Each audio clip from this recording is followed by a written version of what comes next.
আসসালামু আলাইকুম রহমতুল্লাহি ওয়া বারাকাতুহু। আপনারা কেমন আছেন? টায়ার্ড? কথা শুনতে পারবেন? কতক্ষণ পারবেন? আচ্ছা দেখা যাক। চলো ঠিক আছে। সকালে একটা বক্তব্য ছিল, ওটা অনেক কষ্ট করে শুদ্ধ ভাষায় দিছি। ওইটা অফিসিয়াল কথা ছিল, তাই ওভাবে বলতেছে, এখন আর পারতেছি না। এখন আমি আমার মতো বলি ইনশাআল্লাহ।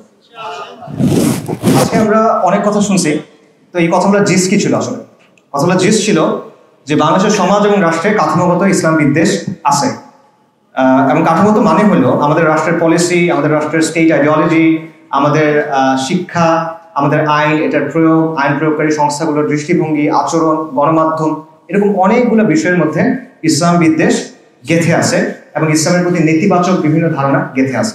ঠিক আছে, এই আলোচনাগুলো আমরা অলরেডি শুনছি। আমি যেটা করব সেটা হলো আমি তিনটা জিনিস কভার করার চেষ্টা করব। একটা হলো এই কাঠামোগত বা সিস্টেমিক ইসলাম বিদ্বেষের ফলে আমাদের সমাজে কিছু স্ট্রাকচার বা কিছু ডাইনামিক গড়ে উঠছে, সেগুলো আমি পয়েন্ট আউট করার চেষ্টা করব। আরেকটা হলো এই ইসলাম বিদ্বেষের কারণে আমরা মুসলিমরা আমাদের যে সোশিও পলিটিক্যাল অ্যাসপিরেশন, অর্থাৎ সমাজের ব্যাপারে বা রাজনীতির ব্যাপারে আমরা কি চাই, এই কথাটা বলার সুযোগটা আমাদের কম থাকে বা আমরা বলতে পারি না এটা, বা এটা ক্রিমিনালাইজ করা হয়। এই ব্যাপারটা নিয়ে একটু আলোচনা করবো এবং ফাইনালি আমি দুটো জিনিস টাইলিং করার চেষ্টা করবো ইনশাআল্লাহ তাআলা। আচ্ছা, সো আমাদের সমাজে এই যে কাঠামোগত ইসলাম বিদ্বেষ আছে বা সিস্টেমিক ইসলাম বিদ্বেষ আছে, এটার ফলাফলগুলো কি কি? এটার একটা ফলাফল হলো যে আমাদের সমাজে ইসলাম এক্সক্লুডেড মানে কি? দেখেন, আমাদের সমাজ এবং সংস্কৃতির মধ্যে ইসলাম অনুপস্থিত, অথবা আপনি বলতে পারেন ইসলাম যতটুকু থাকার কথা ছিল অতটুকু নাই। ব্যাপারটা চিন্তা করে দেখেন যে ধরেন উপমহাদেশের পৌত্তলিক যে ধর্মগুলো আছে, সেখান থেকে আচার আচরণ, রীতি, অনুষ্ঠান, বেশভূষা, এগুলো কিন্তু আমরা খুব ইজিলি বাঙালি সংস্কৃতি বলে গ্রহণ করে নিই। মঙ্গল প্রদীপ, মঙ্গল শোভাযাত্রা, মূর্তি, মুখোশ, এগুলো কোথেকে আসছে সেগুলো তো আমরা বুঝতেছি, তাই না? এগুলো কিন্তু আপনি গ্রহণ করতে পারেন, এগুলো অসাম্প্রদায়িক, এগুলো সংস্কৃতি নিরপেক্ষ, তাই সবার উপর চাপা দেওয়া যায়। কিন্তু ইসলামের ক্ষেত্রে এটা করা যায় না। সো এটা কিন্তু আসলে হওয়ার কথা না। আপনারা চিন্তা করে দেখেন, এখানে শত শত বছর ধরে মুসলিমদের শাসন ছিল, এটা ওই সময় পৃথিবীর সবচেয়ে সমৃদ্ধ জায়গাগুলোর একটা ছিল, তাই না?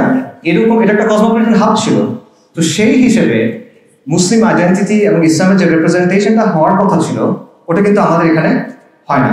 সো এটা এই ইসলামোফোবিয়া বা সিস্টেমিক ইসলাম বিদ্বেষের একটা ইম্পর্টেন্ট ফলাফল।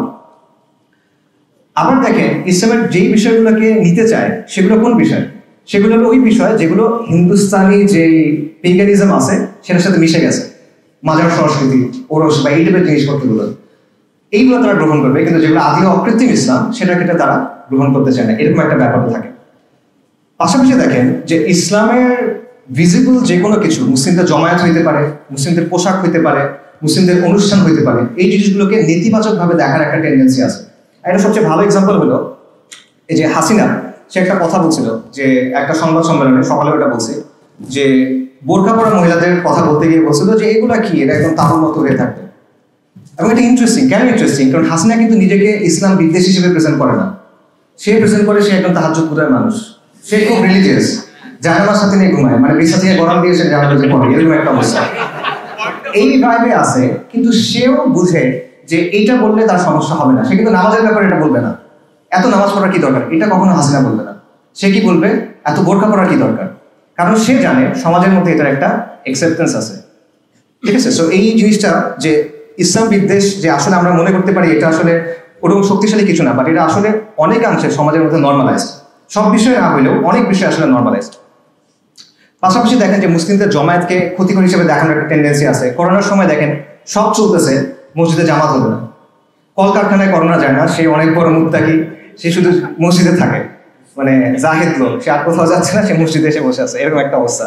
তারপর ধরেন 71 টিভি না ডিবিসি, আমার মনে নাই, এখানে আমি যাই না আসলে আছে কিনা, যাই হোক, তাদের এক আলোচনায় বলতেছিল যে মুসলিমদের কভার দেওয়ার দরকার নেই, পুরে দাও। চিন্তা করেন এটা কি পসিবল? আপনি কখনো বলতে পারবেন? অন্য কোনো ধর্মের অনুসারীদের ক্ষেত্রে আপনি বলতে পারবেন? আমরা মানে ইসলামের জায়গা থেকে আমরা কোনো সাপোর্ট করি না এরকম বলা, বাট কেউ কি কখনো বলবে যে ঠিক আছে তোমাদের এটা করার দরকার নেই, পানিতে ভাসিয়ে দাও? না, কিন্তু এটা মুসলিমদের ক্ষেত্রে বলা হবে। পাশাপাশি দেখেন, এগুলো আপনারা জানেন যে কুরবানি নিয়ে চুলকানি আছে, সারা বছর বারবিকিউ খাইতেছে, বার্গার খাইতেছে, KFC যাইতেছে, ওগুলো মনে হয় জ্যান্ত প্রাণীর মাংস খাইতেছে, আর কুরবানির সময় এসে বলছে যে না, এত পশু তুমি মারতেছো কেন, এরকম একটা অবস্থা। সো এটা হলো একটা জিনিস যেগুলো আমরা ইসলাম বিদেশের কারণে সোসাইটির মধ্যে আসতেছে। আরেকটা দেখেন যে মুসলিমদেরকে আউটসাইডার হিসেবে দেখানোর একটা প্রবণতা, যে কারণে ভাই যে আলোচনা করতেছিল যে সাহাবা মসজিদ, এই আলোচনা আসলে যে কারণে গুরুত্বপূর্ণ। দেখেন বাংলাদেশের একজন রবীন্দ্রসঙ্গীত শিল্পী ছিলেন, মারা গেছেন, ওনার একটা বিখ্যাত বা কুখ্যাত বক্তব্য আছে, সেটা হলো যে তুমি মুসলিম ভালো কথা, কিন্তু তুমি বাঙালি না। কেন বাঙালি না? মানে তুমি দাড়ি রাখলে, তুমি বোরকা পরলে, তুমি নিকাব পরলে তুমি বাঙালি না, এই কথাটা। তার কথার অর্থটা কি? অর্থটা হলো যে ইসলাম মানো, কিন্তু আমি যেভাবে বলতেছি এভাবে মানো। আমি ঠিক করে দিব তুমি কত ইসলাম মানন করতে পারবা। আমি একটা ছক দিব, এই ছকটার মধ্যে তুমি ইসলাম মানো, এর বাইরে যাবা না। এর বাইরে যদি যাও তাহলে কি? তাহলে তুমি বাঙালি না, ঠিক আছে? আর এর ভেতরে যদি মানো, আমার কথা যদি শোনো, তাহলে আমরা তোমাদেরকে জায়গা দিব, তোমরা বসতে পারবে, এখানে তোমাদের জায়গা করে দিব। আচ্ছা, আর যদি কোরআন সুন্নাহ মানো তাহলে তুমি বাঙালি হবে না। এবং এই যে বাঙালি না তুমি, এটা বলার অর্থটা কি? এটা বলার অর্থ মানে আপনি আমার অংশ না, আপনি সমাজের প্রতিনিধিত্ব করেন না, আপনি outsider, you don't belong here. আমরা এখানে খাইতে বসলে তোমরা জায়গা দিব না, তুমি আমাদের লোক না, ঠিক আছে? এইটা হলো যে আপনাকে আউটসাইডার বানায় রাখার একটা ব্যাপার। এবং ব্যাপারটা একটা এরকম যে হয় নিজেকে বদলাও, সহি বাঙালি হও, নইলে বাইরে হও, ঠিক আছে? আমরা জমিদার, তোমরা চাষা ভুষা, যেমনি বলবো এমনি থাকবা, এরকম একটা ব্যাপার। আচ্ছা, সো মিতা হক সেকুলারদের যে অংশের প্রতিনিধিত্ব করে সেটা এখন কিছুটা দুর্বল, আলহামদুলিল্লাহ। বাকি এই বয়ানটা আসলে যায় নাই এখন, এই বয়ান এখনো বহাল তবিয়তে আছে। কিভাবে আছে? আপনারা এখন একটা কথা শুনছেন যে বাংলাদেশে আরবের ইসলাম চলবে না, বাংলার ইসলাম চলবে। এই কথার সাথে মিতা হকের কথার আসলে পার্থক্য কি? কোনো পার্থক্য নেই, লিটারেলি কোনো পার্থক্য নেই, এক্স্যাক্টলি সেম কথা। আমি তোমাকে ইসলামের একটা ভার্জন দিব, আমি তোমাকে ইসলামের একটা ছক দিব, এর ভিতরে ইসলাম মানবা, এর বাইরে যাবা না। এর বাইরে গেলে তুমি ভিনদেশি, খারেজি। যদি তুমি মনে করো ইন্না দীনা ইনদাল্লাহিল ইসলাম, তাহলে তুমি নাজদের ইসলাম পালন করতেছো, ঠিক আছে? একদম সেম জিনিস। এবং দুই জায়গার মূল কথাটা কি? মূল কথাটা হলো there is a right way to be Muslim and there is a wrong way to be Muslim. There is a right Islam and there is a wrong Islam. আর এটা কে ঠিক করবে কোনটা সঠিক ইসলাম? ওরা ঠিক করবে, ওরা ঠিক করবে, আপনার ওটা মানতে হবে। এবং রাইট মানে রাইট মুসলিম হলে কি করতে হবে? আপনার সহি বাঙালি হইতে হবে, আপনার সহি লিবারেল হইতে হবে, আপনার এলজিবিটিকিউ মানতে হবে। মানে তারা আপনাকে শর্ত দিবে, এগুলো মেনে মেনে আপনাকে প্রমাণ করতে হবে যে না ভাই, আমি আসলে তোমার সোসাইটিতে বিলং করি। মুসলিম হও, ইসলাম মানো, আমার কথাগুলো মানো, এটা হলো তাদের কথা। সো এটা বেসিক্যালি ইসলামকে নিয়ন্ত্রণ করার একটা চেষ্টা। সো অবভিয়াসলি তারা যেইটার কথা বলে এটা আলটিমেটলি ইসলাম না। এখানে তাওহীদ নাই, এখানে আল ওয়ালা ওয়াল বারা নাই, এখানে হাকিমিয়া নাই, এটা মিল্লাত ইব্রাহিম না। এটা মিল্লাতু শেখ মুজিব হতে পারে, এটা মিল্লাতু লালন হতে পারে, এটা মিল্লাতু ফুলান বা ফুলান হতে পারে, এটা মিল্লাতু ইব্রাহিম না আলাইহিস সালাতু ওয়াস সালাম। তো এইভাবে এই ইসলাম বিদ্বেষের কারণে এমন একটা সিচুয়েশন তৈরি হয়েছে, সেখানে একদিকে তারা যেটা করতেছে, তারা ইসলাম এবং মুসলিম পরিচয়টাকে ডিফাইন করার চেষ্টা করতেছে যে একটা ছক আছে, এর মধ্যে তুমি থাকতে হবে। এক একজন ছকটা এক এক রকম করে। এটা মনে করেন শাহবাগীরা একটু ছোট রাখে, আরেকজন হয়তো একটু বড় রাখে, বাট আলটিমেটলি তারা এটা কন্ট্রোল করার চেষ্টা করতেছে।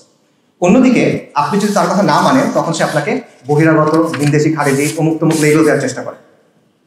এটার সাথে আরেকটা নিয়ে রিলেটেড, সেটা হলো অথরাইজড এবং আনঅথরাইজড ইসলাম। ইসলামের কিছু অংশ হলো অনুমোদিত, কিছু অংশ হলো কন্ট্রাব্যান্ড, অনুমোদিত, এটা পালন করা যাবে না। তো ইসলামের কিছু বিষয় এরকম আসলে আছে যেগুলো নিয়ে কথা বলা যায় না। এমন কোনো বিষয় বলতে পারবেন আপনারা? আচ্ছা, আপনারা তো হযরত শাহজালালের নাম শুনছেন। আচ্ছা, সবাই তাকে খুব পছন্দ করে। শাহজালালের মাজার, শাহজালালের নামে বিমানবন্দর আছে। আচ্ছা, উনি সিলেটে কেন আসছিলেন জানেন? কি নিয়ে আসছিলেন উনি সিলেটে? তলোয়ার নিয়ে আসছিলেন সিলেটে। হযরত শাহজালাল আল ইয়ামানি এবং শাহপরান আল ইয়ামানি আরব থেকে আরবের ইসলাম নিয়ে আসছিলেন তলোয়ার নিয়ে, ঠিক আছে? তো আপনি শাহজালালের মাজার নিয়ে কথা বলতে পারবেন, এটা সমস্যা না, কিন্তু আপনি তলোয়ারটা নিয়ে বলতে পারবেন না, বা উনি যে আরব থেকে আসছেন এটা নিয়ে এসে বলতে পারবেন না। এটা হলো একদম সিম্পলি অনুমোদিত ইসলাম, অনুমোদিত ইসলাম। আরেকটা বলি, তিতুমির রাহিমাহুল্লাহ, তিতুমিরকে নিয়ে অনেক কথা আছে। উনি স্বাধীনতা সংগ্রামী, কৃষক বিপ্লবী, এই সেই হ্যান ত্যান, অনেক কথা না। উনি যে ব্রিটিশের বিরুদ্ধে লড়াই করে একটা জায়গা দখল করে সেখানে যে ইসলামী শরিয়াতে শাসন করছে, নিজেকে বাদশা ঘোষণা করছিলেন, ওনার আন্ডারে ওয়াজির ছিল, শাসন ছিল, এই কথা কিন্তু আপনি জানেন না। কিন্তু তিতুমির কৃষক বিপ্লবী এটা আছে, এইটা আপনি মানতে পারবেন, ওটা অনুমোদিত, ওইটা অন্য অংশটা অনুমোদিত। এবং শরিয়া নিয়ে কথা বলা, এটা অবভিয়াসলি আরেকটা বিষয়, যেটা খুবই ট্যাবু একটা বিষয়। এবং শরিয়া নিয়ে কথা বললে আগে বলা হতো জঙ্গি, এখন বলা হবে জঙ্গি, ফ্যাসিবাদী, এবং দুটোই আসলে বিপজ্জনক ট্যাগিং। কারণ এটার মাধ্যমে কি হয়?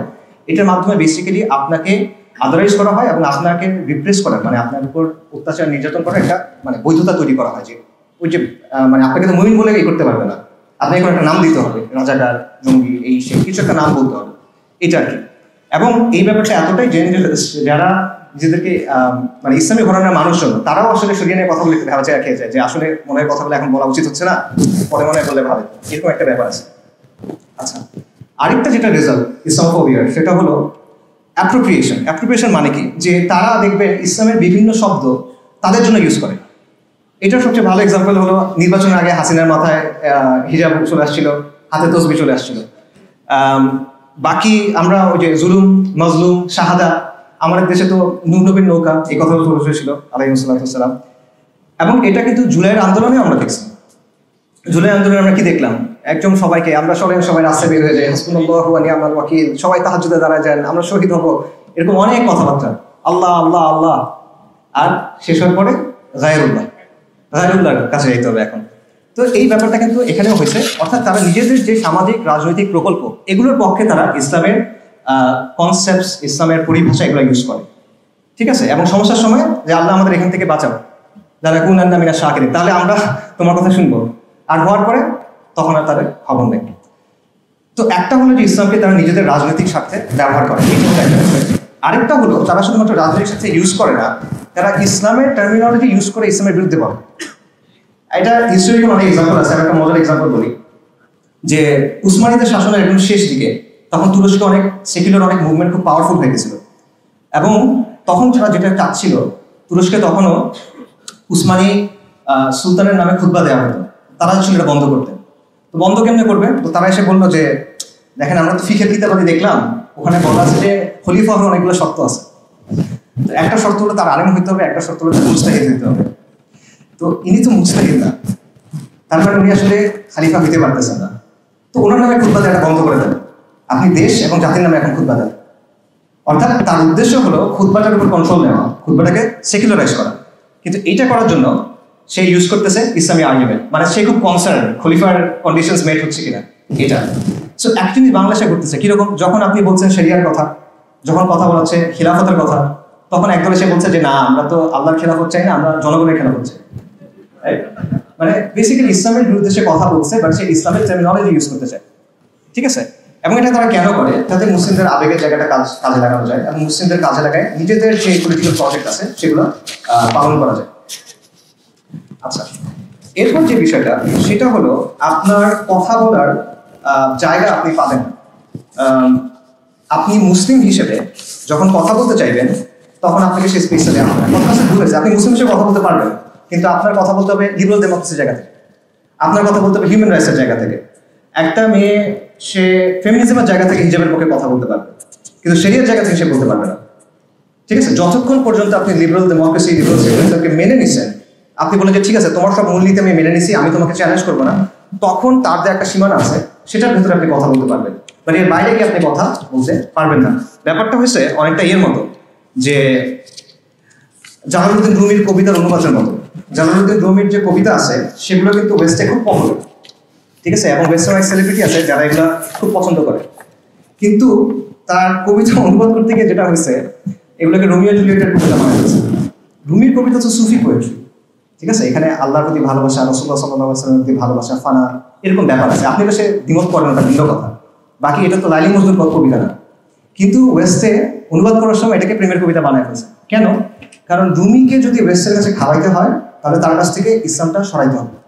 তো সিমিলারলি আপনি যদি সমাজে এসে কথা বলতে চান মুসলিম হয়ে, আপনার ইসলামটা সরাই রেখে আসতে হবে, তাহলে আপনি বলতে পারবেন, ইসলামটা নিয়ে আসতে পারবেন। সো আপনি যখন ইমান, আকিদা, হালাল, হারাম, আল বাহা, আল বারা এই সব কিছু ছেড়ে চলে আসছেন এবং ইসলামের যদি খোলসটা আছে, তখন সে আপনাকে মানে গ্রহণ করবে, তার আগে সে আপনাকে গ্রহণ করবে না।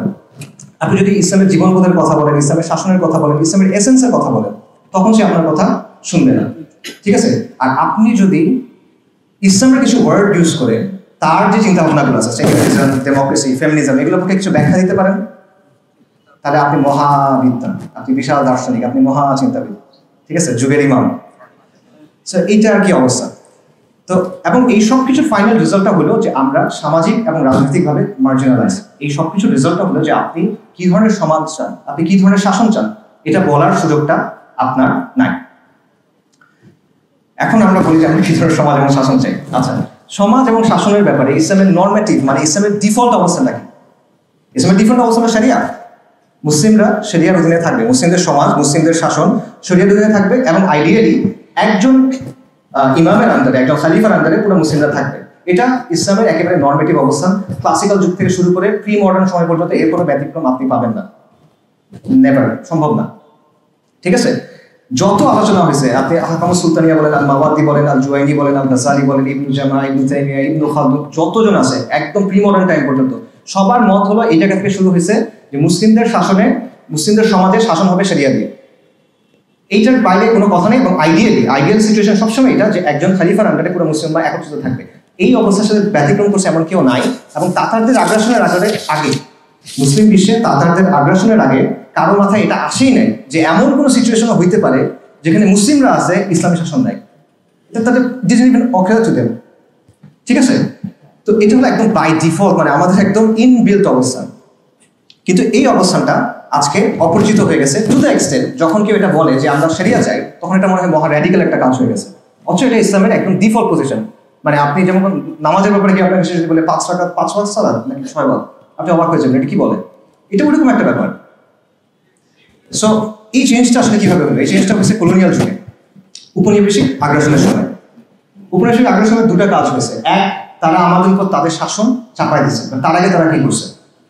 আমাদের তো একটা শাসন ছিল, সেটাকে তারা একদম স্টেপ বাই স্টেপ সিস্টেম্যাটিক ভাবে ডিসম্যান্টেল করছে।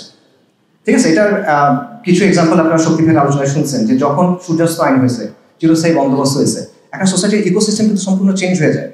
এই যে মুসলিম এলিটরা ছিল, তাদের জমিদারি যখন চলে গেল, তাদের উপর কিন্তু অনেক একটা কমিউনিটি ডিপেন্ডেন্ট। এটা কিন্তু পুরো জিনিসটা আসলে উলটপালট হয়ে যাচ্ছে। আরেকটা জিনিস চিন্তা করেন, জাস্ট একটা এক্সাম্পল, ওয়াকফ বা আওকাফ যে সিস্টেমটা, এটা কিন্তু মুসলিম বিশ্বে একসময় যত ল্যান্ড ছিল তার মধ্যে 1/3 ওয়াজ ওন্ড থ্রু আওকাফ, ওয়াকফের মাধ্যমে। এবং ওয়াকফ কিন্তু শাসকের আন্ডারে না, এটা কমিউনিটি ওন্ড। এবং মুসলিম বিশ্বে যত ওয়েলফেয়ার কার্যক্রম হইতো ম্যাক্সিমাম হইতো ওয়াকফের মাধ্যমে। ওয়েলফেয়ার স্টেটের ধারণাটা কিন্তু আসলে ইসলামে নাই। কেন নাই বলতেছি, কারণ ওয়েলফেয়ার স্টেট মানে হলো স্টেটের সাইজটা অনেক বড় হবে এবং স্টেট অনেক ট্যাক্সেশন করবে, কিন্তু সেগুলো আপনাকে দিবে কেমন? এতগুলো সার্ভিস দিতে আপনার ট্যাক্সেশন নেওয়া হবে না। তো ইসলামে কিন্তু ব্যাপারটা এরকম ছিল না। ইসলামের সোশ্যাল ওয়েলফেয়ারের কাজকর্মগুলো হতো আওকাফের মাধ্যমে, ওয়াকফের মাধ্যমে, যেগুলো কমিউনিটি ওয়ার্ক, যেখানে শাসকের নিয়ন্ত্রণ নাই। এবং এটার ফলে একটা সুন্দর কমিউনাল ইকোসিস্টেম কিন্তু তৈরি হতো। ওই ওয়াকফ থেকে যারা পড়তেছেন, যারা স্টুডেন্টরা, মাদ্রাসা স্টুডেন্টরা হইতে পারে, এখানে আলেমরা হইতে পারে, গবেষকরা হইতে পারে, বিধবা, ইয়াতিম, মিসকিন, সবার জন্য টেক কেয়ার কিন্তু আপনি ওখান থেকে করতেছেন। এবং শাসকের কোনো ওয়ে নাই সেখানে এসে ইন্টারফেয়ার করার। এটা কি করে? এটা কমিউনিটিকে পাওয়ারফুল করে, এম্পাওয়ার করে, এবং এটা সেন্ট্রালাইজ যে পাওয়ার স্টেটের বা শাসকের যে সেন্ট্রালাইজ পাওয়ার, সেখানে একটা লিমিট নেই। তো ইউরোপিয়ানরা কি করছে? সিস্টেম্যাটিক্যালি এটা নষ্ট করে ফেলছে। এসে প্রথমে সেন্ট্রালাইজ করছে, গভর্নমেন্ট নিয়ে নিছে, তারপর ওগুলা নষ্ট করে দিচ্ছে পুরোপুরিভাবে। সো এইভাবে যেটা হলো যে কলোনিয়াল যুগে তারা আমাদের সিস্টেমটা আপরুট করছে, উঠায় ফেলছে পুরোপুরি, তারপর তারা নিজেদের সিস্টেমটা বসায় দিচ্ছে। তখন আমরা কি করছি? মুসলিমরা কি করছে? উপমহাদেশের কথা চিন্তা করেন। আমরা শুরু থেকে এটা বাধা দিয়ে আসছি। প্রথমে কারা বাধা দিচ্ছেন? যারা এস্টাবলিশড পলিটিক্যাল ফোর্স ছিলেন, যেমন নবাব সিরাজউদ্দৌলা অথবা টিপু সুলতান। তাদের অলরেডি রাজনৈতিক শক্তি ছিল, তারা চেষ্টা করছেন এদের সাথে ফাইট করে এদেরকে প্রতিহত করার, ব্যর্থ হচ্ছেন। তারপর কি হয়েছে? তারপর আপনি দেখবেন সব রিভাইভালিস্ট মুভমেন্ট তৈরি হয়েছে, তাজদিদি মুভমেন্ট। এবং এই সবগুলো তাজদিদি মুভমেন্টের উদ্দেশ্য কি ছিল? তাদের উদ্দেশ্য ছিল, তাদের মোটিভেশন ছিল ইসলাম, তাদের উদ্দেশ্য ছিল ইসলাম। তারা এদের বিরুদ্ধে ফাইট করতেছেন ইসলামের শিক্ষার আলোকে, এবং এদেরকে সরায় তারা কি আনতে চান? ইসলাম আনতে চান। আমি জাস্ট আপনাদের বলি, এটা একটা কন্টিনিউয়াস ধারা। আপনি এটা কোনো মানে এটা হচ্ছে কোনো ব্রেক নাই। দেখেন, শাহুল মুহাদ্দিস দেহলভী উপমহাদেশের যত ধারা আছে সব ধারা ওনাকে মানে মোরলেস। শাহ ওয়ালিউল্লাহ মুহাদ্দিস দেহলভী উনি কি করছেন? উনি প্রথমে একটা ইলমি তাজদিদ শুরু করছেন, জ্ঞানগত একটা বিপ্লব তৈরি করছেন। আবার উনি আহমদ শাহ আবদালী, কাবুলের শাসক ছিলেন তখন, আফগানিস্তানের শাসক ছিলেন, তাকে চিঠি লিখছেন যে এখানে আমাদের উপর কুফফার শক্তিশালী, আপনি এখানে আসেন, আল্লাহ আপনাকে অনেক বড় জাযা দিবেন, দুনিয়াতেও আপনি পুরস্কৃত হবেন। আচ্ছা, শাহুল মুহাদ্দিস দেহলভীর পরে ওনার ছেলে শাহ আব্দুল আজিজ 1803 সালে উনি ফতোয়া দিলেন যে হিন্দুস্তান ব্রিটিশ শাসনের অধীনে দারুল হার্ব, কারণ এখানে ইসলামের শাসন নাই।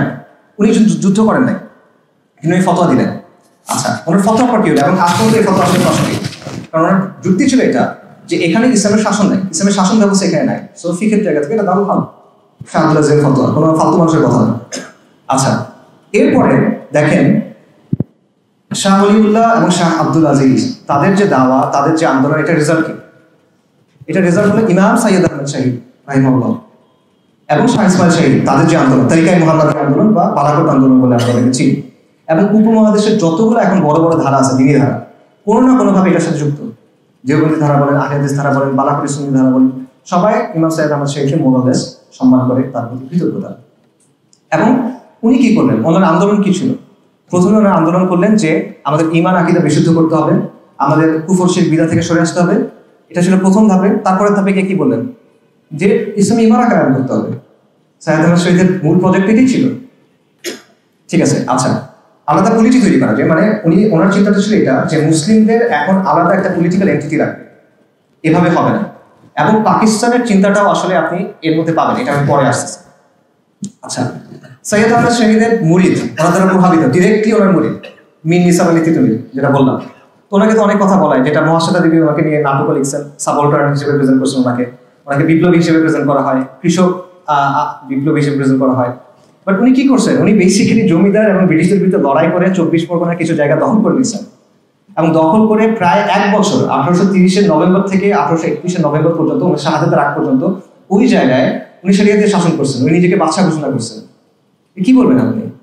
ঘুরে ফিরে সে এক জায়গায় আসতেছেন আপনি। এরপর দেখেন সৈয়দ আহমদ শহীদের খলিফা, সাদিকপুরের একটা সম্ভ্রান্ত আলেম পরিবার, বিখ্যাত পরিবার, মাওলানা উইলায়াত আলী এবং মাওলানা ইনায়াত আলী। ওনারা কি করলেন? 1831 6 মে বালাকোটে সৈয়দ আহমদ শহীদ শহীদ হয়ে গেলেন। এরপরে 1840 দশক থেকে মাওলানা উইলায়াত আলী এবং মাওলানা ইনায়াত আলী পুরো ভারতবর্ষ জুড়ে ব্রিটিশদের বিরুদ্ধে একটা আন্দোলন গড়ে তোলেন। তাদের আন্দোলনের রাজনৈতিক কেন্দ্র হলো সাদিকপুরে, পাটনা। তাদের মিলিটারি বেস হলো ওয়াজিরিস্তানে, সিস্তানা। এবং তাদের দাওয়াতি অনেক জায়গা ছিল বাংলাদেশে, বিশেষ করে বেঙ্গল, মানে যেটাকে আমরা এখন উত্তরবঙ্গের আহলে হাদিস বেল্ট মনে করি, ওই জায়গায়। এবং আপনার একটা বই আছে, দ্য ইন্ডিয়ান মুসলমানস, আপনারা সেটা পড়ে দেখতে পারেন, উইলিয়াম হান্টারের। সেখানে প্রথম 1, 2, 3 চ্যাপ্টার আপনারা পড়ে দেখবেন যে কত সফিস্টিকেটেড একটা নেটওয়ার্ক ওনাদের ছিল। ওনারা বেঙ্গল থেকে টাকা পয়সা মানুষ সব ওই ওয়াজিরিস্তানে, সিস্তানাতে পাঠাতেন এবং সেইখানে তারা ব্রিটিশদের বিরুদ্ধে লড়াই করে গেছেন কয়েক দশক। ব্রিটিশরা 60টার বেশি অভিযান পরিচালনা করছে তাদের দমন করার জন্য, পারে না পুরোপুরি তাও। এবং ব্রিটিশদের এই ছিল যে এরা হলো হিন্দুস্তানে আমাদের শাসনের বিরুদ্ধে একটা পার্মানেন্ট থ্রেট। এই লোকেরা, এই মাওলানা উলিয়াত আলীর যারা অনুসারীরা ছিল। এবং মাওলানা আবুল হাসান ইনাদি ওনার বিখ্যাত বই উনি বলছেন যে ভারতবর্ষের স্বাধীনতার পেছনে যাদের অবদান, সবাইকে এক পাল্লায় দিবেন, সাদিকপুরীদেরকে আরেক পাল্লায় দিবেন, এটা বেশি ভালো। তো তাদের উদ্দেশ্য কি ছিল? আবার শরিয়া কায়েম করা। এরপর আসেন শামিলির কথায়। 1857 সালে মহাবিপ্লব বা বিপ্লব যেটাই বলেন। ওই সময় উত্তরপ্রদেশের একটা জায়গা আছে থানা ভবন, সেখানে জনগণ রাস্তায় নেমে আসলো, ব্রিটিশরা পালাই গেল। তখন কয়েক মাস সময় সেখানে ইসলামী শরিয়া দ্বারা শাসন হয়েছিল। কারা করছিলেন? ইমদাদুল্লাহ মুহাজির মাক্কি, কাসেম নানুতুবি, রাশেদ আহমেদ গাঙ্গুহি। এনারা কারা? আকাবিরা দেওবন্দ। এনারা গিয়ে দারুল উলুম দেওবন্দ গ্রহণ করছেন। তাদের উদ্দেশ্য কি ছিল? শরিয়া ছিল। তারপর আসেন আমি মনে করি আমাদের জন্য সবচেয়ে প্রাসঙ্গিক যারা, ফরাজি আন্দোলন। এবং এটা সমসাময়িক আন্দোলন। 1818 সালে হাজী শরীফুল্লাহ রাহিমাহুল্লাহ উনি ফরাজি আন্দোলন শুরু করেন। ফরাজি আন্দোলন যুদ্ধ করে নাই। বালাকোট এবং তিতুমির, বাঁশের কেল্লা, এটা তো কাছাকাছি সময়, মেতে একটা, নভেম্বরে একটা। এরপরে ওনারা যুদ্ধ করেন নাই, কিন্তু ওনারা ওনাদের মতো আন্দোলন চালাই গেছে। তাদের অবস্থান ছিল হিন্দুস্তান, দারুল হার্ব। এই জন্য ওনারা জুমার নামাজ পড়তেন না। এখন এটা ফিকিভাবে আপনি তার সাথে দ্বিমত করেন, একটা বিষয়টা না। আমার পয়েন্টটা হলো যে এটা কিন্তু একটা পলিটিক্যাল পজিশন। তারা বলছে যে এই শাসনটাকে, এটা দারুল হার্ব, এটা আমাদের ডিফল্ট পজিশন না। সো আমরা আমাদের ডিফল্ট যেভাবে আমাদের নর্মালি ইসলাম পালন করার কথা, সেটা আমরা এখানে পালন করতে পারতেছি না। পাশাপাশি তারা কিন্তু বিভিন্ন ধরনের আন্দোলন করছেন। আমরা ফরাজি বলতে বুঝি যে তারা হয়তো বা শুধুমাত্র কুফর শিরক বিদআতের বিরুদ্ধে কথাবার্তা বলছে, বাট ব্যাপারটা কিন্তু এরকম না। তাদের একটা অর্গানাইজেশনাল স্ট্রাকচার ছিল, তাদের প্যারামিলিটারি বাহিনী ছিল, লাঠিয়াল বাহিনী ছিল। তারা চর দখল করতেন, আন্দোলন করতেন, বিভিন্ন কৃষক আন্দোলন তারা করছেন, বিভিন্ন অসহযোগ আন্দোলন তারা করছেন, এবং তারা রাষ্ট্রের উপর চাপ প্রয়োগ করছেন। একটা ইন্টারেস্টিং ঘটনা আছে, সেটা হলো যে একবার হাজী শরীয়তুল্লাহ ছেড়ে তারপর যিনি নেতা হয়েছেন দুদু মিয়া, ওনাকে একবার ব্রিটিশরা ধরে নিয়ে গেছে। তো রায় হবে ফরিদপুর আদালতে, এবং আদালতের পাশে হলো নদী। তো রায়ের দিন ফরাইজিরা 3000 নৌকা নিয়ে হাজির হয়েছে, নৌকা ভর্তি লাঠিয়াল। যে রায় যদি দুদিনের পক্ষে যায় তবে তো ঠিক আছে, যদি পক্ষে না যায় আদালত ভেঙে বের করে নিয়ে যাবে। সো তারা ওইভাবে প্রেশারও দিচ্ছেন, প্রেশারাইজও করছেন, ঠিক আছে। এবং পরে শেষ পর্যন্ত তার পক্ষে রায় দিয়েছিল, আর ভাঙতে হয় না। এর বাইরে ফরাইজিদের নিজস্ব আদালত ছিল, তাদের শরিয়া আদালত ছিল, তাদের যে কন্ট্রোল যে জায়গাগুলো ছিল সেখানে তাদের শরিয়া আদালত ছিল, যেখানে হানাফি ফিকহ অনুযায়ী শাসন হইতো। এবং ডক্টর মোহাম্মদ আহসানুল্লাহ ফয়সাল কিছু আগে মারা গেছে রাহিমাহুল্লাহ, ওনার একটা থিসিস আছে, এটা ফরাইজি নিয়ে সবচেয়ে ডিটেল কাজ আমার দেখা, মুনিউদ্দিন খানের কাজের চেয়ে অনেক বেশি ডিটেল। ওখানে উনি এই সবগুলো আনছেন যে শুধু ঢাকা, বৃহত্তর ঢাকা অঞ্চলে 22টা শরিয়া আদালত ছিল তাদের ফরাইজিদের, ঠিক আছে। তো এই আবারও দেখেন ঘুরে ফিরে ফরাইজি আন্দোলন যারা আলটিমেটলি স্ট্রাগলে যায় না, আনস্ট্রাগলে যায় না, তারাও আলটিমেটলি কি চাইছে? শরিয়া চাইছে। অর্থাৎ কন্টিনিউসলি আপনি বারবার দেখতেছেন যে আমাদের শরিয়া শাসন ছিল, ওটা হয়তো ফ্লড ছিল, সমস্যা নাই, কিন্তু ছিল। এরপরে ব্রিটিশরা আসলো, তারা এটা সরাই দিল। এরপর আমাদের প্রথম ইম্পালস কি ছিল? আমাদের প্রথম ইম্পালস ছিল যেটা সরাই আবার সরিয়ে আনতে হবে, লজিক্যালি, রাইট? এটি তো হওয়ার কথা। এবং শুধু এটা এইখানে না, এই একই সময়ে পুরো মুসলিম বিশ্বে আপনি অনেকগুলো আন্দোলন দেখবেন যেগুলোর মোরলেস একই ধরনের রুট। প্রথমে তারা সংস্কার আনছে, কুফর শিরক বিদার বিরুদ্ধে সংস্কার করছে, তারপর তার একটা তাজদিদি মুভমেন্ট হয়েছে, তারপর তারা তামকিনের দিকে গেছে। এটা একটা কমন প্যাটার্ন আপনি দেখবেন। এবং শুধু এইটা না, এই যে পাকিস্তান যে রাষ্ট্র, এটার সাথে এই সিলসিলার সম্পর্ক আছে। পাকিস্তান আন্দোলন কারা করছে? মুসলিম লীগ কারা করছে? আলিগড়ের ছাত্ররা, আলিগড়ি ধারা যেটাকে বলা হয়। আলিগড় কার ব্রেন চায়? স্যার সৈয়দ আহমেদ খান ইংরেজদের অনেক ওয়াফাদার গোলাম ছিল, এটা সত্য। তবে এটাও সত্য যে সে শাহ ইসমাইল শহীদ এবং সৈয়দ আহমেদ শহীদের চিন্তাধারা অনেক প্রভাবিত ছিল। এবং এটা সবচেয়ে বড় প্রভাব সেটা হলো ইমাম সাইয়দ আহমেদ কি চাচ্ছিলেন? উনি চাচ্ছিলেন মুসলিমদের একটা আলাদা পলিটিক্যাল এন্টিটি হোক, মুসলিমদের একটা আলাদা জায়গা হবে যেখানে শরিয়া দিয়ে শাসন হবে। এই জায়গাটা সৈয়দ আহমেদও গ্রহণ করছে, আলিগড়িটাও গ্রহণ করছে, মুসলিম লীগও গ্রহণ করছে। খালি একটা জিনিস বদলায় ফেলছে, মুসলিমদের একটা আলাদা পলিটি হবে। সৈয়দ আহমেদ শহীদ বলছেন এটা শরিয়া দিয়ে শাসন হবে, আর ওখানে আস্তে আস্তে এটা চেঞ্জ হয়ে গেছে, এটা লিবারাল সেকুলারিজম দিয়ে শাসন হবে। বাট এটা বীজটা কিন্তু এখানে। এবং এইটা নিয়ে একটা খুব ভালো থিসিস আছে এডিনবরা ইউনিভার্সিটি একজনের, আপনারা চাইলে ওটা পড়তে পারেন, লম্বা অনেক নাম বলতেছি না। ইভেন পাকিস্তানের যে অবজেক্টিভ রেজলিউশন যেটা কারারদাদে মাকাসিদ বলে, সেখানে একটা কথা আছে যে এটা কুরআন সুন্নাহর বাইরে কোনো কিছু এখানে আসবে না, এরকম একটা কথা আছে। এই কথাটা কেন আসলো? এটা তো সবাই সেকুলার, ওরা এই কথাটা কেন আনলো? কারণ ওই সময় পর্যন্ত ব্যাপারটা এমন ছিল যে মুসলিমদের জন্য তো এটাই ডিফল্ট যে আমরা তো আসলে শরিয়ার অধীনেই থাকবো, রাইট? সো ইভেন পাকিস্তান যেটা একটা সেকুলার স্টেট, যেটাতে আসলে এইসব কথা অ্যাড করে আলটিমেটলি কোনো লাভ হয় না, বাট স্টিল ওই দেশটা যখন তৈরি হচ্ছে, যখন তাদের অবজেক্টিভ রেজলিউশন তৈরি হচ্ছে কনস্টিটিউশনের, তখন তারা তাদের মাকাসিদ যেটা, সেখানে তারা এই জিনিসটা ইনক্লুড করতে বাধ্য হয়েছে। এইটা হলো অবস্থা। সো এই কথাগুলো আমি কেন বললাম? এই কথাগুলো আমি বললাম যে এর মাধ্যমে আমরা কি বুঝলাম সেটা হলো যে শরিয়া এটা আমাদের একদম মৌলিক অবস্থা, এটা নতুন করে প্রমাণ করার কিছু নাই, শুরু থেকে এটা আমাদের অবস্থান। তো এবং এটা নন নেগোশিয়েবল অবস্থান। এত কথা বলে এটা আসলে প্রমাণ করার দরকার ছিল না। বা মানুষ বলে যে এটা হঠাৎ করে কোনো একটা কথা নিয়ে আসছে, না, এটা হঠাৎ করে কোনো কথা না। এটা আমাদের আকাইদি অবস্থান, এটা নুসুসি অবস্থান, এটা ফিকহি অবস্থান, এটা আমাদের ঐতিহাসিক অবস্থান এবং আমাদের পূর্বপুরুষদের গৌরবের উত্তরাধিকার। We are heirs of their glory, কিন্তু আমরা রিলাক্টেন্ট heirs, মানে আমরা উত্তরাধিকার সূত্রে একটা সম্পদ পাইছি, কিন্তু আমরা এটা গ্রহণ করতে চাই না, গরিমসি করতে চাই না। ব্যাপারটা আসলে এরকম। সো দুইটা পয়েন্ট, আমাদের রাজনৈতিক অবস্থান হলো বেসিক্যালি মুসলিমদের সোশিও পলিটিক্যাল অ্যাসপিরেশন সিম্পল, আমরা শরিয়া চাই, দ্যাটস ইট। এর বাইরে আর কিছু না, এর বাইরে অন্য কিছু চাওয়ার ইখতিয়ার আল্লাহ আমাদের দেন নাই, এটা সুযোগ নাই। ইন্না দীনা ইনদাল্লাহিল ইসলাম। কিন্তু আজকে এই বিষয়টা অপরিচিত হয়ে গেছে এবং এটা ক্রিমিনালাইজ করা হয়েছে, এটা ট্যাবু হয়ে গেছে, যেটা মানে অদ্ভুত কিছু একটা, মানে আপনি তোমার সরিয়ে যাচ্ছে, এটা কি আবার? এবং এই কাজটা হয়েছে দুইটা ধাপে।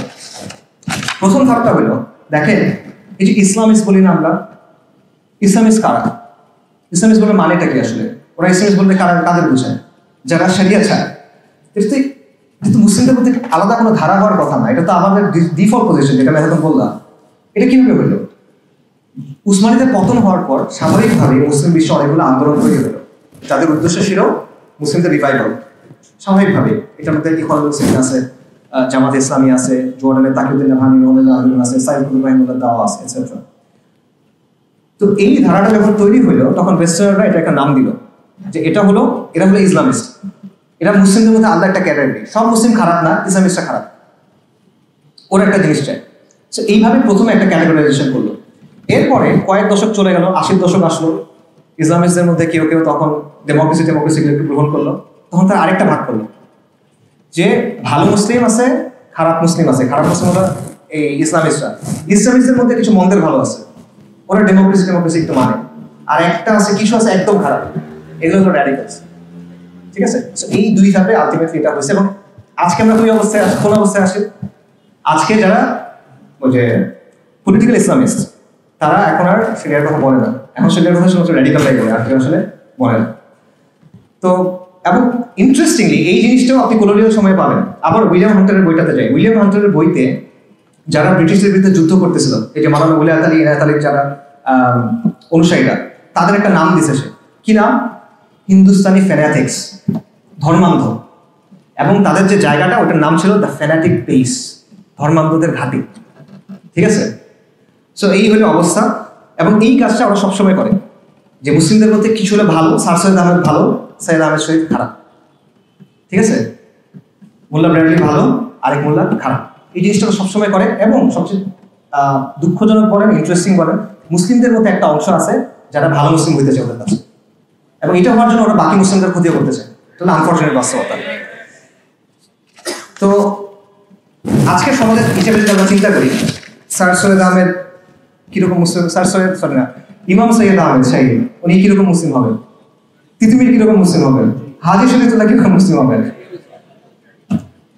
সো শুধু এটা না, ইভেন এমন একটা বয়ান আছে সেটা হলো যে ইসলামিস্টদের থেকে, মানে সো কল্ড ইসলামিস্টদের থেকে আসছে, যে তারা বলে যে যারা ইখওয়ানুল মুসলিমের অবস্থান গ্রহণ করে নাই, ঠিক আছে, ইখওয়ানুল মুসলিমের অবস্থাটা যারা গ্রহণ করে নাই, এই যে সংস্কারের বা অন্যান্যটা, তারা আসলে ইসলামিস্ট না, তারা ইসলামিস্ট বলা যাবে না, ইসলামিয়ুন তারা না। ভালো কথা, ইসলামিস্ট না। শাহ ওলিউল্লাহ কি ছিলেন, হাজি শরীফুল্লাহ কি ছিলেন, তিতুমির কি ছিলেন, আমরা ওইটা, আমরা ইসলামিস্ট হওয়ার দরকার নেই, আমাদের তোমাকে হওয়ার দরকার নাই, গুড ব্যাডও দরকার নাই। ওই ওনাদের যে অবস্থান সেটা আমাদের অবস্থান, এবং এটা ওনাদেরও অবস্থান না, এটা দিন ইসলামের অবস্থান। আচ্ছা, তাহলে সামারি করি, আমরা কি বুঝলাম? আমরা যেটা বুঝলাম সেটা হলো শরিয়া আমাদের ডিফল্ট অবস্থান। কলোনিয়াল যুগে এসে এটা আমাদের থেকে সরাই ফেলা হয়েছে এবং সেকুলার সিস্টেম চাপাই দেওয়া হয়েছে। মুসলিমরা যখন এটা প্রতিরোধ করছে, তাদের প্রতিরোধের মোটিভেশন ছিল ইসলাম এবং তাদের গোলও ছিল ইসলাম। তারা ইসলামের জন্য প্রতিরোধ করছেন এবং তারা ইসলামের শাসনটাই চাইছেন। এবং এই অবস্থাটা পরিবর্তন হয়েছে আলটিমেটলি বিংশ শতাব্দীতে এসে, যখন ইউরোপিয়ানরা যাওয়ার সময় এমন কিছু মানুষকে পাওয়ারে রেখে গেছে যারা তাদের মতোই চিন্তা করে।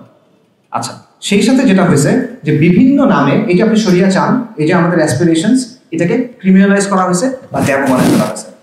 এটা হলো অবস্থা। তো এর ফলে আলটিমেটলি এখন অবস্থাটা এমন দাঁড়াচ্ছে যে মুসলিমরা যদি একত্রিত হয় সমাজ বা পলিটিক্স নিয়ে কথা বলতে, তখন এটা একটা ভীতিকর বিষয় হয়ে যায়।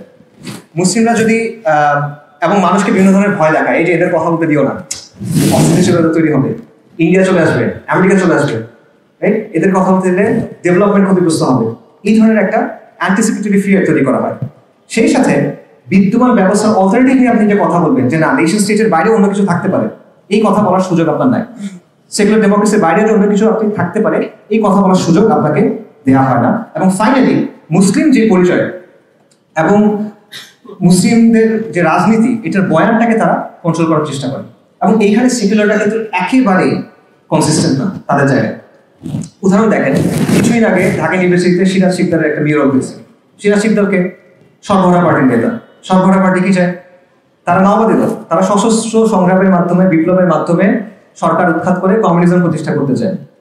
এই পার্টির মাধ্যমে অপহরণ হয়েছে, খুন হয়েছে, ব্যাংক ডাকাতি হয়েছে, এবং তাদের মধ্যে আন্ত পার্টি খতমের রাজনীতি বলে একটা বিষয় ছিল, যে পার্টির ভেতরে একজন একজনকে মেরে ফেলছে, খতমের লাইন। তাকে নিয়ে কিন্তু আপনি মিডল বানাতে পারছেন। এরকম আরো ঘটেছে 90-এর দশকে, এরকমও হয়েছে যে সিরাজ শিকদারকে নিয়ে স্মরণ সভা হয়েছে, সেখানে ঢাকা ইউনিভার্সিটির একজন প্রফেসর এসে বক্তব্য দিচ্ছে তার ব্যাপারে, খুব মানে আবেগ ভরে তার কথাবার্তা বলতেছে। আপনি চিন্তা করতে পারবেন, উল্টা দিক থেকে চিন্তা করেন তো। এবং আপনার একটা স্লোগান শুনবেন এখন, মাতৃভূমি অথবা মৃত্যু, এটা শুনছেন না কয়েকদিন আগে? এটার অরিজিন কি জানেন? পাত্রিয়া বা মুয়ার্তে। এটা হলো 1960-এ ফিডেল ক্যাস্ট্রোর একটা স্লোগান, এবং 64 সালে চে গুয়েভারা ইউএন জেনারেল অ্যাসেম্বলিতে গিয়ে, জাতিসংঘের সাধারণ অধিবেশনে গিয়ে একটা বক্তব্য দিয়েছিল, তারপর সেটা এইভাবে শেষ করছে, পাত্রিয়া বা মুয়ার্তে, জন্মভূমি অথবা মৃত্যু। এটাই এখন খুব ভালো স্লোগান, আমরা ইউজ করতেছি, আমরা না মানে ইউজ করতেছে। ক্যাস্ট্রো আর চে গুয়েভারা কি করছিল? তারা সশস্ত্র বিপ্লবের মাধ্যমে সরকারকে উৎখাত করে তাদের নিজের আদর্শ প্রতিষ্ঠা করছিল, তাই না? সো এইরকম একটা লোকের টি শার্ট আপনি পরতে পারতেছেন, তার ক্যাপ পরতেছেন, আপনি খুব ভালো হিরো, প্রগতিশীল, অনেক জোস। কিন্তু আমি মুসলিম, আমি যদি বলি যে আমি শরিয়া চাই, সেটা আমি বলতে পারবো না, এটা সামহাউ ট্যাবু। এটা হলো অবস্থা। গুয়েভারার কথা আরো অনেক কিছু বলা যায়। গুয়েভারার একটা গেরিলা ওয়ারফেয়ারের ক্ষেত্রে তার একটা থিওরি ছিল, ফোকো থিওরি, সরি। এই থিওরি থেকে ইনফ্লুয়েন্স হয়ে ল্যাটিন আমেরিকার অনেকগুলো দল আরবান গেরিলা ওয়ারফেয়ার শুরু করছিল। যদিও গুয়েভারার থিওরি ছিল রুরাল এরিয়া নিয়ে, ওটা ভিন্ন আলোচনা। আরবান গেরিলা ওয়ারফেয়ার মানে কি? Basically terrorism. তার মানে হচ্ছে গুয়েভারা বেসিক্যালি টেরোরিজমের একজন তাত্ত্বিক, কিন্তু আপনি তাকে সেলিব্রেট করতে পারতেছেন, কোনো সমস্যা নেই। চে গুয়েভারার আন্ডারে বৈপ্লবিক আদালতের মাধ্যমে অনেক মানুষের ফাঁসি হয়েছিল। মানুষের রক্ত তার হাতে লেগে আছে, ভালো খারাপ ওটা পরে আলোচনা, বাট লেগে তো আছে। তাকে সেলিব্রেট করতে কোনো সমস্যা নেই। কিন্তু আমি যদি শরিয়ার কথা বলি, আমি আপনার কোনো আইন ভাঙতেছি না, কিন্তু আমি বলতেছি আমার জায়গা থেকে যে আমি শরিয়া চাই, আমি এটা মানি না, তখন আপনি এটা বলতে দিবেন না। এটা একেবারেই কনসিস্টেন্সি না, এবং এটা সেকুলারদের চরম ধরনের ইনকনসিস্টেন্সি, যেটা তারা আসলে স্বীকার করে না এবং তারা আসলে আড়াল করে রাখতে চায়। মৌলিক সমস্যা কোন জায়গায়? মৌলিক সমস্যাটা হলো, দেখেন, বিশ্বাস ছাড়া আলটিমেটলি কখনো কোনো রাজনীতি হয় না, আকিদা ছাড়া কোনো ধরনের আইন হয় না, আকিদা ছাড়া কোনো ধরনের শাসন হয় না। এগুলো একদম পলিটিক্যাল সায়েন্সের মানে একদম বাচ্চা লেভেলের কথাবার্তা, ঠিক আছে? মানে নিউট্রাল কখনো কোনো আইন হইতে পারে না। যে কোনো পলিটিক্যাল শাসন, যে কোনো শাসন ব্যবস্থা, যে কোনো পলিটিক্যাল সিস্টেম, যে কোনো আইন, এটার পেছনে একটা ধারণা থাকে যে আমি কি ধরনের সমাজ চাই, একটা ভালো জীবন কেমন হবে, আর গুড লাইফের ভিশনটা কেমন হতে পারে, রাইট? সমাজ কেমন হওয়া উচিত। তো এই যে ঔচিত্যের যে ধারণা, এটা কোথেকে আসবে আপনার কাছে? আপনার তো একটা মেটাফিজিক্স আছে, আপনার একটা আকিদা আছে, সেখান থেকে এটা আসতেছে, তাই না? তারপরে যেটাই বলেন, যত নিউট্রালিটি কথা বলেন, যাই বলেন, আলটিমেটলি এখানে বিলিফ থাকে, এখানে ওয়ার্ল্ড ভিউ থাকে, আর এখানেই মানুষের মতপার্থক্য হয়। মতপার্থক্য হয় দেখে কনফ্লিক্ট হয়, কারণ মানুষ মৌলিক বিশ্বাসের ব্যাপারে একমত হতে পারে না। আবার এগুলো একদম পলিটিক্যাল সায়েন্সের লিবারালিজমের 101 কথাবার্তা, যে মানুষ যদি মৌলিক বিষয়ের ব্যাপারে একমত হইতে না পারে, তাহলে তুমি সলভ করবা কেমনে? এখানে কনফ্লিক্ট রেজলিউশনটা কেমনে হবে? সো বাংলাদেশের সেকুলারদের এবং আমাদেরও সবার আসলে যেটা বোঝা দরকার, সেটা হলো ইসলাম এবং সেকুলারিজমের মধ্যে একটা ইররিকনসিলিয়েবল কনফ্লিক্ট আছে। এটা এমন একটা কনফ্লিক্ট যেটা কোনোদিন সমাধান হবে, এটা একটা সাথে মিলতে পারবে না, যে কোনো একটা থাকতে হবে, ঠিক আছে? সো এখন আপনার যেটা চিন্তা করতে হবে, ঠিক আছে, কেউ একজন সেকুলার, সে সেকুলারিজমকে ভালো মনে করে, সে চায় সেকুলারিজমে থাক, এবং সেটাই আছে, তারাই তো বিজয়ী। আচ্ছা, কিন্তু কেউ কি তাদের সাথে দ্বিমত করতে পারবে? এটাকে তারা অ্যালাউ করবে কিনা? যদি এমন কোনো সিচুয়েশন আসলো, মনে করেন এটা অনেক সিচুয়েশনে আসে আসলে, যে ইসলামের অবস্থানের সাথে সেকুলারিজমের অবস্থান মিলতেছে না, তখন কোনটা প্রাধান্য পাবে? সেকুলার সংবিধান, তাই না? একজন রিলিজিয়াস মুসলিম এটা মানবে কিভাবে? সে যদি মনে করে যে এটা আমি মানা সম্ভব না, আমার পক্ষে এই জিনিসটা আমি অ্যাকসেপ্ট করা সম্ভব না, থিওলজিক্যালি আমার পক্ষে এটা অ্যাকসেপ্ট করা সম্ভব না, আকাইদি ভাবে আমি এটা অ্যাকসেপ্ট করতে পারতেছি না, তো আপনি তাকে কি সলিউশন দিবেন তখন? তোমরা সবাই বাঙালি হয়ে যাও, তোমরা সবাই বাংলার মুসলিম হয়ে যাও, এগুলো বলবেন আপনি? এটা হবে না আসলে। সো এই জায়গাটা আসলে চিন্তা করতে হবে যে আপনি এই জায়গাটা কিভাবে ডিল করবেন। ধরেন কেউ কোনো আইন ভাঙলো না, ফরাজিদের মতো চিন্তা করে, কিন্তু সে বললো যে আমি আমার জায়গা থেকে, আমার দিনের জায়গা থেকে, আমার আকিদার জায়গা থেকে আমি ইসলামের বাইরে আপনার কিছু মানতে পারবো না, আমি শরিয়া চাই। এই অবস্থান যদি কেউ নেয় এবং সমাজ এবং রাষ্ট্র তারা যদি একটা সিগনিফিকেন্ট ফোর্স হয়ে ওঠে, এই সেকুলার রাষ্ট্র তাকে কিভাবে ডিল করবে, সেকুলাররা তার সাথে কিভাবে ডিল করবে, এই প্রশ্নটা চিন্তা করার দরকার আছে। এবং এই প্রশ্নটা কেন আমি করতেছি, কারণটা হলো আমাদের সমাজ এবং রাষ্ট্র সেকুলারটাই নিয়ন্ত্রণ করে, এবং এই সেকুলারিজম যেটা আছে এটা কিন্তু মানুষের ইচ্ছায় আসে না, এটা কোয়ার্সিভ ফোর্সের মাধ্যমে আসছে, জোর করে বসানো হয়েছে সহজ ভাষায়, এবং তারা কিন্তু জোর করে টিকে আছে। এটা তাদের মধ্যে যারা বুদ্ধিমান তারা বোঝে, বোকারা না বুঝতে পারে। আমাদের মধ্যে যারা বুদ্ধিমান তারাও বুঝে, বোকারা না বুঝতে পারে।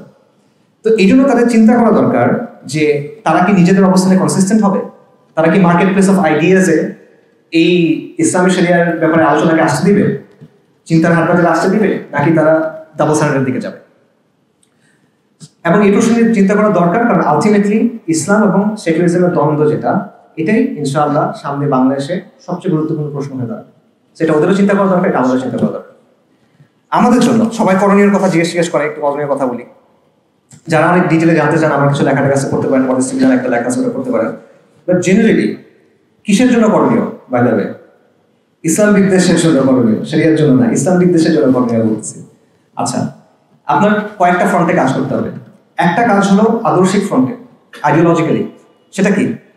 প্রথম হলো ইসলামের বিশুদ্ধ আদর্শ ধারণ করা, কমপ্লিটলি ইসলামের যে ওয়ার্ল্ড ভিউটা আছে এটা গ্রহণ করা।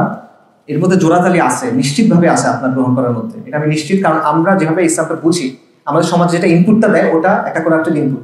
সো এটার মধ্যে জোড়াতালি আছে, জোড়াতালিগুলো খুঁজে খুঁজে বের করে আপনার সরাইতে হবে, বিশুদ্ধভাবে সম্পূর্ণভাবে ইসলামিক ওয়ার্ল্ডভিউটা আপনার গ্রহণ করতে হবে, যেভাবে সাহাবায়ে কেরাম রাদিয়াল্লাহু আনহুম বুঝছেন।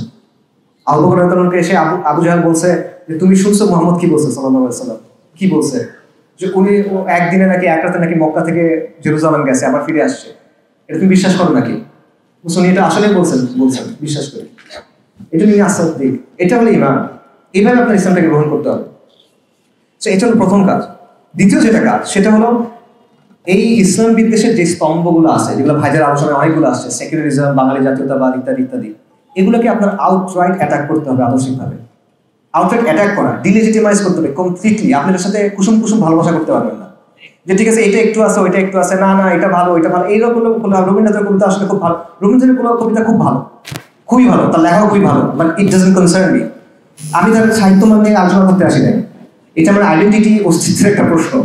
আমার যখন ফ্রি টাইম থাকবে আমি তখন এগুলো করবো, বউকে শোনাবো, ওটা ভিন্ন বিষয়, ঠিক আছে?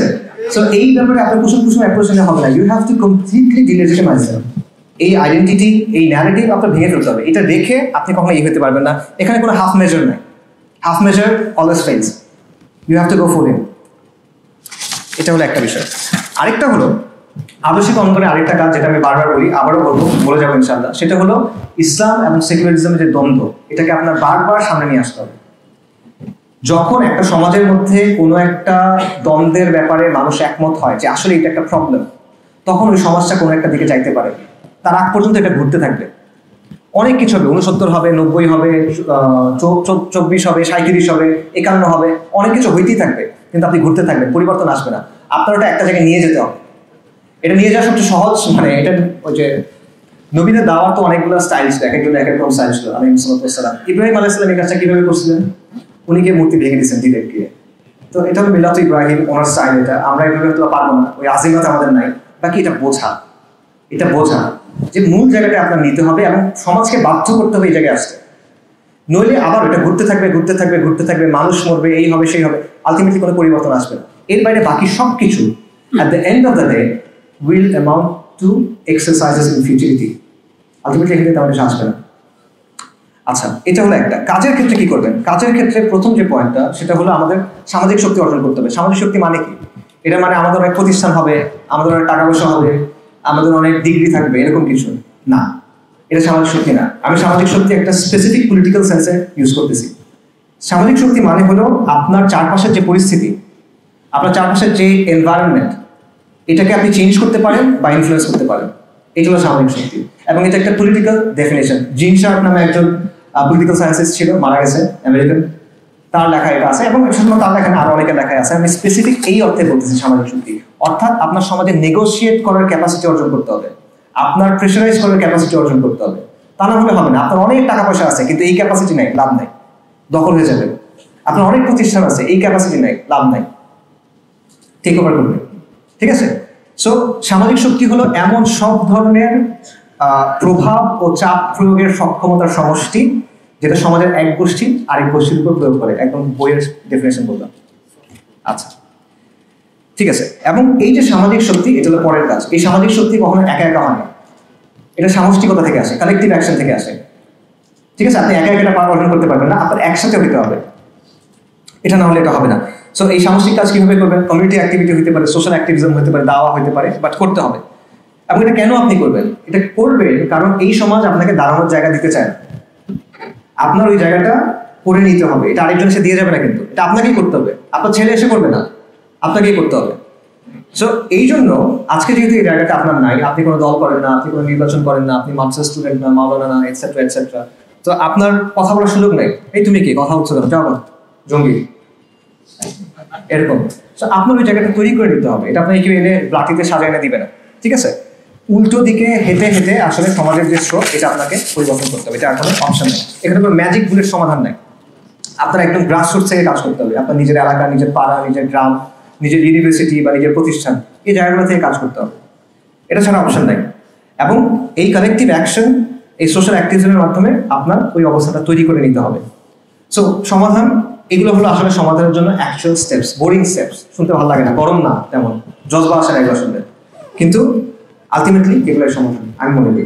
ফরাইজিরা কি করছিল দেখেন, তাদের জন্য অনেক অপশন বন্ধ ছিল, স্টিল কিন্তু তারা কিন্তু একটা ব্যবস্থা করেছিল। সরি, একটা কথা বলতে ভুলে গেছি, ফরাইজিদের ব্যাপারে ব্রিটিশ আমলে একটা ম্যাজিস্ট্রেট ছিল নবীন চন্দ্র সেন, তার একটা কথা ছিল, বিখ্যাত উক্তি, যে ফরাইজিরা ব্রিটিশ রাজের অধীনে রাষ্ট্রের ভিতরে একটা রাষ্ট্র কায়েম করছে, স্টেট উইদিন এ স্টেট, এই যে তারা করছিল। সো একটা কালেকটিভ শক্তি হিসেবে আপনার সমাজে হাজির হতে হবে এবং একটা নতুন সোশ্যাল ব্লক হিসেবে আপনার নিজেকে গড়ে তুলতে হবে। তখন আপনি নেগোশিয়েট করতে পারবেন, তখন আপনি চাপ দিতে পারবেন, তখন আপনার কথা তারা শুনতে বাধ্য হবে। তারা কিন্তু শুনবে না, সে কন্টিনিউসলি জমিদার কন্টিনিউসলি চেষ্টা করবে চাষাবাসীদেরকে দমনপীড়ন করতে। ঠিক আছে? আচ্ছা, সো শর্তগুলো, কাজগুলো কি কি বললাম? একটা হলো আদর্শিক বিশুদ্ধি, পরিপূর্ণভাবে ইসলামের বর্ণনা ধারণ করা, ইসলাম বিদ্বেষের আদর্শিক যে স্তম্ভগুলো আছে সেগুলোকে আউটরাইট রিজেক্ট করা এবং অ্যাটাক করা, ইসলাম এবং সেকুলারিজমের দ্বন্দ্বকে সমাজের মূল দ্বন্দ্বে পরিণত করা, এবং কালেকটিভ অ্যাকশন, কমিউনিটি অ্যাক্টিভিজম, এবং এর মাধ্যমে সামাজিক শক্তি অর্জন করা। শেষ করি, সেকুলারদের বিভিন্ন ঘরানার অনেক বক্তব্য আছে, সেই বক্তব্যগুলোর মূল জিনিসটা হলো ইসলামকে তাদের মতো কাটছাট করে ব্যাখ্যা করতে হবে, ইসলামকে তাদের দেওয়া প্রেসক্রিপশন অনুযায়ী মানতে হবে, এবং তারা কিছু রিকোয়ারমেন্টস ঠিক করে দিবে, কিছু মাপকাঠি ঠিক করে দেবে, শর্ত ঠিক করে দিবে, আমার সেগুলো দিয়ে প্রমাণ করতে হবে, এই যে দেখো আমি কিন্তু ভালো, আমাকে একটু জায়গা দেবে। ঠিক আছে? অর্থাৎ সেকুলারদের স্ট্যান্ডার্ডে আমাদের কন্টিনিউয়ালি নিজেদেরকে প্রমাণ করতে হবে। সো তিনটারই পুরো ফ্রেমওয়ার্কটা আমাদেরকে রিজেক্ট করতে হবে। আপনি যা ইচ্ছা করেন সে আপনাকে ভালো হিসেবে মেনে নেবে না, সে সাময়িকভাবে হয়তো আপনাকে মানবে, বাট সে আপনাকে ইউজ করবে আছে। এটা একটা losing game, it doesn't work. ঠিক আছে?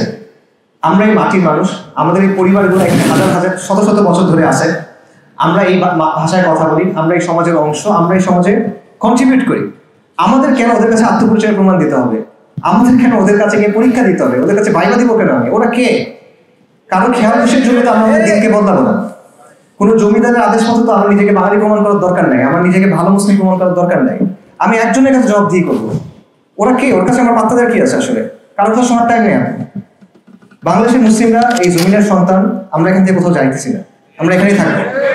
আমাদের অতীত, বর্তমান, ভবিষ্যৎ এই ভূখণ্ডের সাথে যুক্ত, এবং এই মাটির উপর আমাদের যে দাবি আছে, এই দাবি আমরা ছাড়বো না ইনশাআল্লাহ। এবং মুসলিমরা ইসলাম ছাড়বে না। আমরা গুনাহগার হইতে পারি, আমরা নাফরমান হইতে পারি, আমাদের মধ্যে নিফাক থাকতে পারে, আমাদের মধ্যে ফাহিশ থাকতে পারে, অনেক কিছু থাকতে পারে, আমরা পারফেক্ট না, আমরা অনেক খারাপ বান্দা, নাফরমান বান্দা, কিন্তু আমরা ইসলাম কখনো ছাড়বো না ইনশাআল্লাহ। আমরা শরিয়া কখনো ছাড়বো না।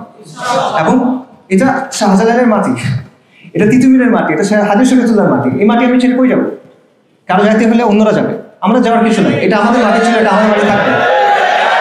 এই জমিনে শত শত বছর ধরে মুসলিমদের শাসন ছিল, সমৃদ্ধ শাসন। একসময় বাংলা ছিল পুরো ওয়ার্ল্ডের একটা হাব, এবং আগ্রাসী শত্রু এবং শোষণের বিরুদ্ধে বারবার রক্ত দিয়েছি আমরা। এবং উম্মার মধ্যে এখনো পর্যন্ত সবচেয়ে বড় এথনিক গ্রুপগুলো কারা? গ্রুপগুলোর লিস্ট করেন, বাঙালি মুসলিম তার একটা, বেঙ্গল মুসলিম, বাঙালি মুসলিম, বাংলাদেশের মুসলিম, যা ইচ্ছা বলেন, আমরা সেই গ্রুপের একটা। তো এগুলো কি এমনি এমনি আল্লাহ আযজা ওয়া জাল্লার সৃষ্টি জগতে কোনো কিছু এমনি এমনি হয়? এটার জন্য কোনো পরিকল্পনা নাই আল্লাহ আযজা ওয়া জাল্লার। এইখানে আপনি আসেন, আমরা কথাবার্তা বলতেছি, এই রিয়েলাইজেশনগুলো আমাদের হচ্ছে, এটার কোনো তাৎপর্য নাই? আল্লাহর কাছে এগুলোকে আমরা জবাব দিতে হবে না? সো কারো দয়া দাক্ষিণ্যে আমরা এই মাটিতে বসবাস করি না, এবং এই দিন যেমন আমার, এই জমিনও আমার। এই দিন যেমন আমার, এই জমিনও আমার। আমার দিন আমার জমিন, আমার দিন আল্লাহ সাল্লাল্লাহু আলাইহি আহকামিল হাকিমিন। তাকবীর, তাকবীর, তাকবীর।